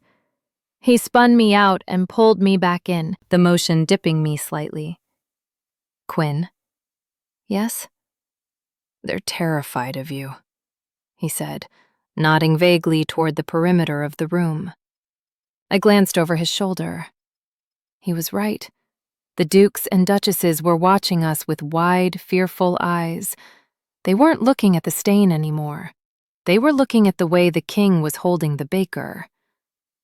"They're not terrified of me," I corrected. "They're terrified of you. They think you've lost your mind." "Maybe I have," he whispered, leaning down so his forehead rested against mine. We were still dancing, swaying in a tight circle. "I haven't looked at a budget report in 3 days. I ate a carbohydrate. I publicly insulted a diplomat. I am unraveling." "You seem fine to me," I breathed. "I am not fine," he growled softly. "I am obsessed. I wake up thinking about you." "I go to sleep thinking about you. I look at this room full of people who want my power, and all I can think is that none of them would dare to hit me with a frying pan." "Is that really the bar?" I asked, my voice trembling. "Blunt force trauma?" "The bar is honesty," he said, intense. "You see me, Quinn, not the title, not the money. You see the man, and you aren't impressed." "I'm a little impressed," I admitted. "You cleaned my jacket." "I would burn this palace down if you asked me to," he stated calmly. The music reached a crescendo. Roarke stopped spinning. He held me there, in the center of the silence, his arm like an iron band around my waist. "Be my mate," he said. It wasn't a question. It wasn't a proposal. It was a plea. My heart stopped. The word hung between us. Mate. It meant everything. It meant forever. It meant sharing a soul, a life, a pack. "Roarke," I whispered, panic warring with desire. "I can't just... I have a bakery. I have a life. I can't be a queen. I don't know how to wave. I hate pantyhose. Keep the bakery, he said immediately. Burn the pantyhose. I don't care. Dictate the terms. Write them on a napkin. I'll sign anything. He looked at me with such raw, open hope that it broke me. I started. Suddenly, a flashbulb went off, then another. The spell broke. The press had found their courage. Shouts erupted from the sidelines. "Your Majesty, is this an engagement? Who is she? Miss Quinn, look here!" Roarke's head snapped up. The vulnerability vanished, replaced by the alpha mask. He shifted instantly, moving his body to shield me from the cameras. "We're leaving," he announced. He didn't release my hand. He grabbed it tighter. He didn't walk back to the throne. He turned toward the double doors, dragging me with him. "Wait!" I gasped, stumbling to keep up with his long strides. "The dessert! The tower! We didn't cut it!" "Let them eat cake," Roarke growled, kicking the doors open. Chapter 16. We burst into the hallway, leaving the chaos of the ballroom behind. Roarke didn't slow down. He marched down the corridor, his cape billowing. Metaphorically, he wasn't wearing a cape, but he had the energy of a man who should be. "Roarke, slow down!" I yelped, my sneakers squeaking on the polished marble. "Where are we going? The van is back at the loading dock. Leo is still in there." "Leo will be fine," Roarke said, not stopping. "My security will escort him home. He'll probably enjoy the ride in the armored convoy." "He will," I admitted, breathless. "He loves drama. But where are we going?" "Away," he said, "before I bite a photographer." He bypassed the elevators and kicked open a side door that led to a private stairwell. We descended 2 flights of stairs, his hand never leaving mine. We emerged into a private, underground garage that looked more like a showroom for the Batmobile. There was a single car waiting, a sleek, black, low-slung beast of a machine that looked fast enough to break the sound barrier. Roarke opened the passenger door. "Get in." "I am not getting in that," I protested. "That is not a car. That is a midlife crisis on wheels." "Quinn," he warned, his hand on the door frame. "Get in." I got in. The leather smelled like him. Roarke vaulted into the driver's seat, hit the ignition button, and the engine roared to life with a sound that vibrated through my bones. We shot out of the garage and into the night, leaving the palace and its scandal in the rearview mirror. The drive was silent. Roarke drove with aggressive precision, his knuckles white on the steering wheel. I watched the city blur past, the lights, the river, the skyline that he owned. My adrenaline was crashing. I slumped in the seat, looking down at my wine-stained chef's jacket. I felt ridiculous. I felt exhilaratingly alive. "You kidnapped me," I said finally, breaking the silence. "I rescued you," he corrected, eyes on the road. "Rescued me from what? The dessert course?" "From the sharks," he said. He glanced at me. "If we had stayed, they would have eaten you alive. They would have asked you about your lineage, your bank account, your past relationships. I wasn't going to let them dissect you." I looked at his profile, the sharp jawline, the determined set of his mouth. He really believed that. He wasn't trying to control me. He was trying to protect me. "Where are we going?" I asked softly. "This isn't the way to the bakery."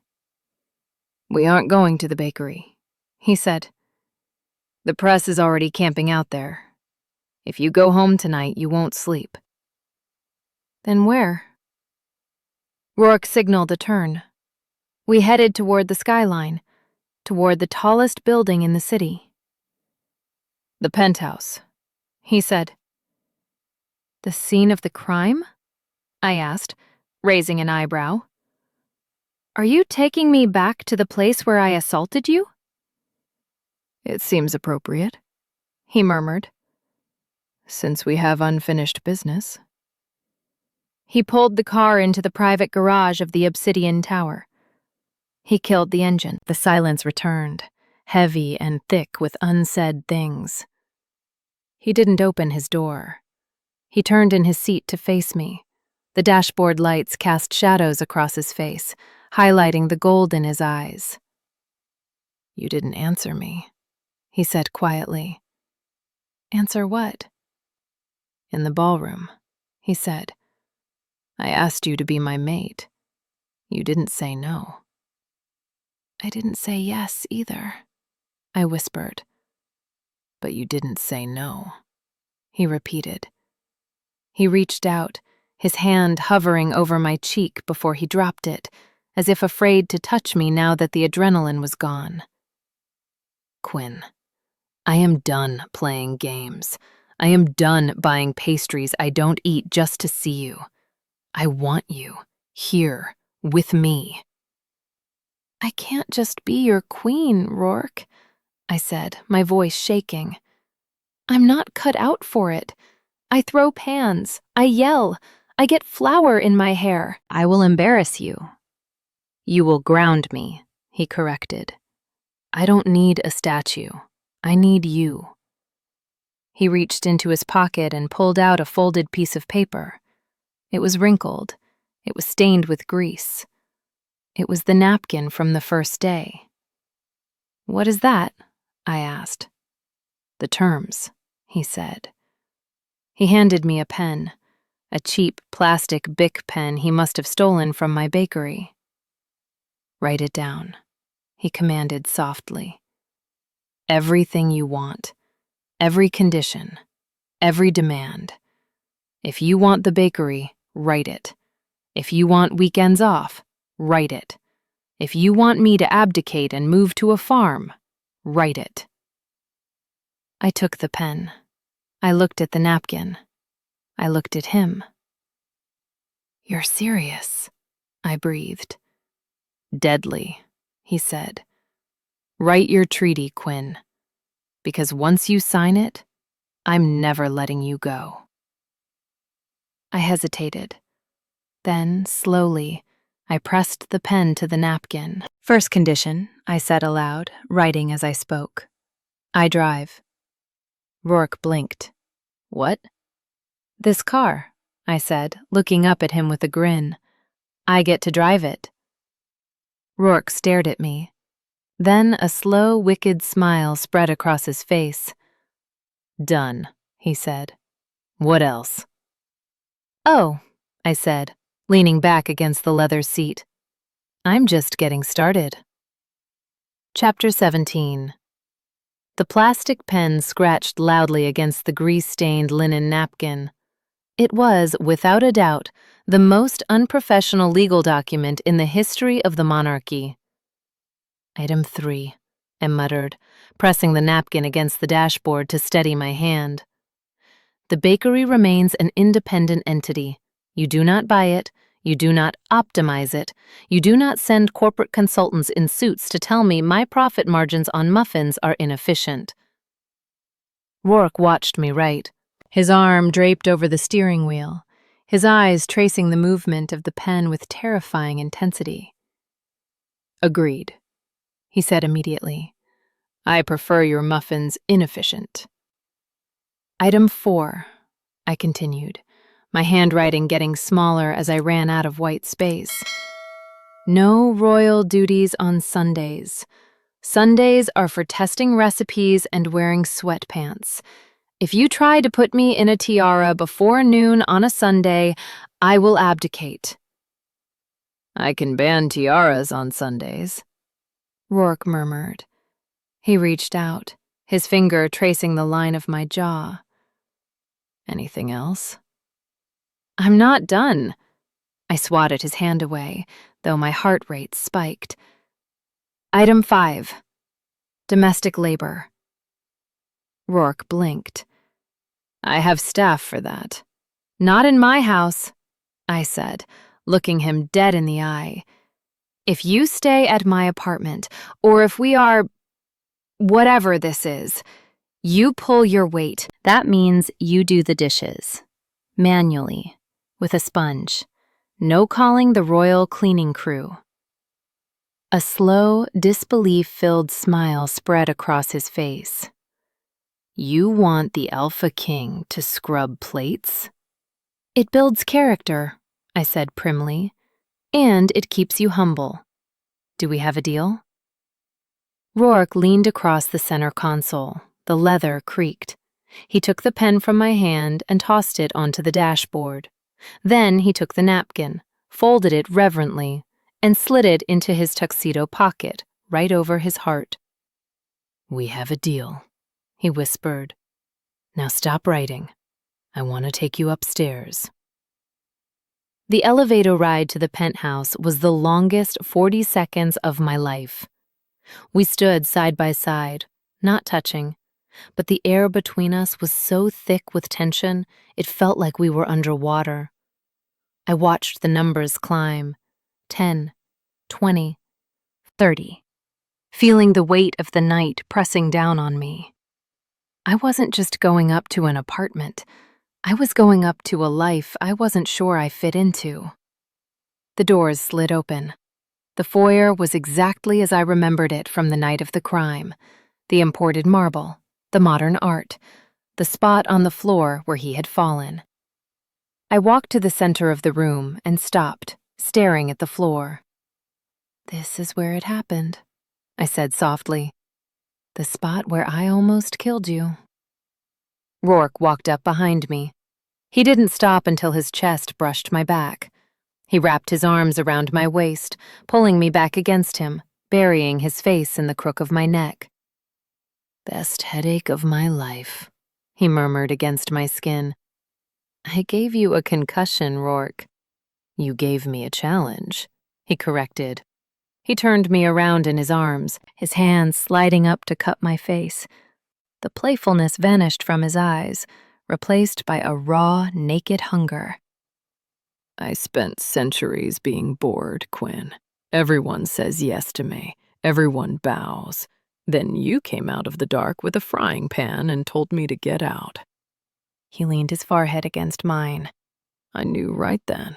I knew I was in trouble. I'm still trouble, I warned him. I'm messy. I'm stubborn. I will never learn the proper way to curtsy. Good, he breathed. And then he kissed me. It wasn't a tentative first kiss. It was a claiming. It was a seal on the contract I'd just written. He kissed me like he was starving, and I was the only sustenance in the world. I grabbed the lapels of his tuxedo, pulling him closer, melting into the heat and the scent of cedar and rain. For the first time all night, maybe for the first time in my life, I didn't feel like I was fighting for my place in the world. I felt like I had already won. The sun hitting the penthouse windows the next morning was aggressive. It wasn't the polite, filtered light I got in my apartment. It was high-altitude, unfiltered, blinding glory. I groaned, pulling a silk sheet over my head. Coffee, a voice grumbled from somewhere nearby. I peeked out from the fortress of pillows. Roarke was standing by the bed.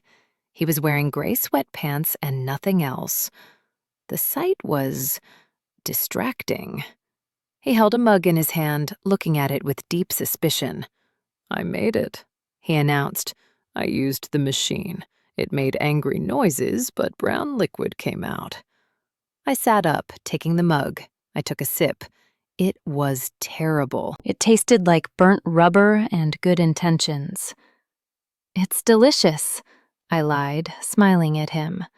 He sat on the edge of the bed, the mattress dipping under his weight. He looked at me, his hair messy, the alpha mask completely gone. He looked human. The napkin, he said, pulling the wrinkled paper from the nightstand. You missed a clause. I did? Clause 6, he said, tapping the paper. The duration. I swallowed, setting the terrible coffee down. What's the duration? Forever, he said. No renewal option, no exit strategy. You sign this, Quinn, and you're stuck with me.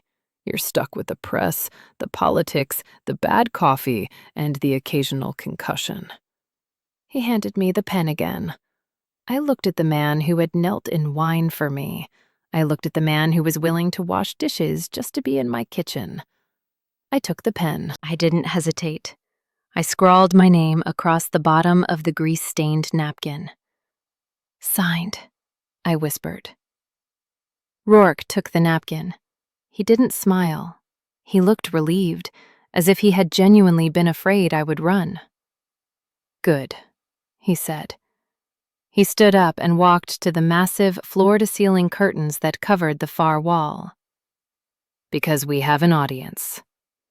He hit a button on the wall. The curtain slid open. I gasped.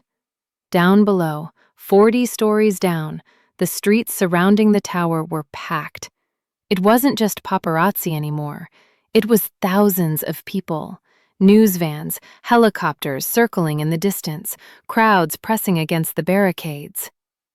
They were waiting. They know you're here, Roarke said, looking down at the chaos. They know I took you. The palace issued a statement this morning. What statement? I asked, scrambling out of bed and clutching the sheet to my chest. What did you tell them?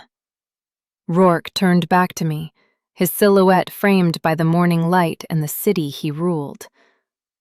I told them, he said calmly, that the king has finally surrendered. He held out his hand to me. Are you ready to go down there and accept your victory? Chapter 18. The Kingmaker. I'm wearing a sheet, I pointed out, staring down at the ocean of people 40 stories below. If I go out there now, I'm not accepting victory. I'm accepting an indecency charge. Roarke laughed, a low rumble that vibrated against my back. We'll get you clothes, Quinn. But you can't hide anymore.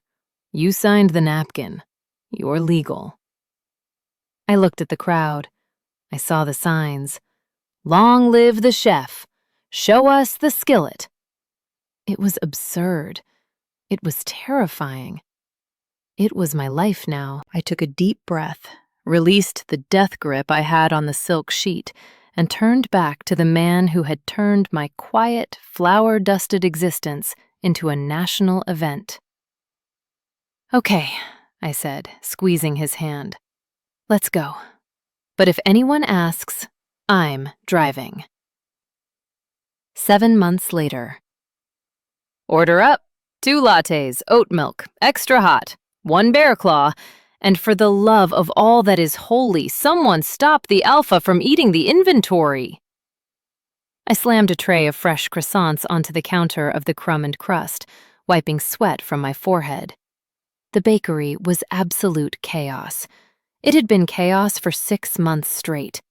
Ever since the napkin treaty was signed, my little shop had transformed from a neighborhood secret into a pilgrimage site. Tourists lined up around the block, not just for the pastries, but for the show. And the show was currently standing in the corner, wearing a bespoke 3-piece Italian suit protected by a neon green apron that said, "Don't feed the animal." Roarke was frosting cupcakes. Badly. I am quality control, Roarke argued, licking vanilla buttercream off his thumb with a deliberation that made 3 women at table 4 simultaneously faint. This batch is substandard. The structural integrity is weak. The integrity is fine, I yelled over the hiss of the espresso machine. You just like the sugar rush. Roarke, that is a customer's order. Put it down. He paused, holding a cupcake halfway to his mouth. He looked at me with those golden eyes that could stop armies, feigning innocence. Then, slowly, deliberately, he took a bite, maintaining eye contact the entire time. Delicious, he smirked. I'm firing you, I groaned, grabbing a rag to wipe down the counter. I am literally firing you. Get out of my kitchen. Go run the country. Go sign a law. Go do king things. I am doing king things, he countered, swallowing the cupcake whole. I am supporting local business, and I'm guarding the assets. He wasn't joking about the guarding part. While he played the role of the bored trophy husband, the bakery was the safest place on earth. When a rude customer had snapped his fingers at Leo last week, Roarke hadn't roared. He just walked up behind the guy and stood there, silent and looming, until the customer apologized, tipped 50%, and left walking very quickly. Leo slid past me, carrying a tray of dirty mugs. "He's doing it again, Quinn," Leo whispered loud enough for Roarke to hear. "He's glaring at the delivery guy." "He's not glaring," I sighed. "That's just his resting face." I walked out from behind the counter, dodging the line of customers who were all holding up their phones to film the royal baker in his natural habitat. I marched up to Roarke, grabbed the piping bag from his massive hand, and pointed a stern finger at his chest. "Break time," I commanded. Roarke arched an eyebrow. "Is that an order, chef?" "Yes, sit." He sat. The Alpha King, the most powerful predator on the continent, sat on a rickety wooden stool because I told him to. He pulled me between his knees, wrapping his arms around my waist, uncaring that he was getting flour on his $1,000 trousers. "You look tired," he murmured, his thumb rubbing a soothing circle on my hip. "I'm exhausted," I admitted, leaning into him for a second. "We sold out of the King's concussion eclairs in 10 minutes. I can't bake them fast enough." "Maybe we should expand," he suggested, his voice low. "Buy the block. Build a factory." "No factory," I said firmly, tapping his nose with a floury finger. "Clause 3. The bakery stays independent. I like the chaos. It keeps you humble."